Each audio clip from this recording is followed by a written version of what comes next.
হইল হইল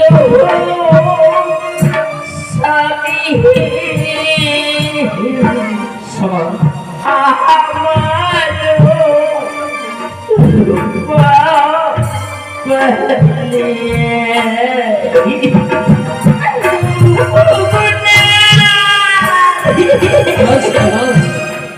আমি তোমাকে অনেকবার ভালো করেছিলাম, তুমি অতীতকে ভুলে যাও। তুমি কেঁদে না। আমি যে মা, আমি কেমন করে বলতে পারি? প্রিয়তম জানি, মা হয়ে তুমি কোনোদিন ভুলে যেতে পারো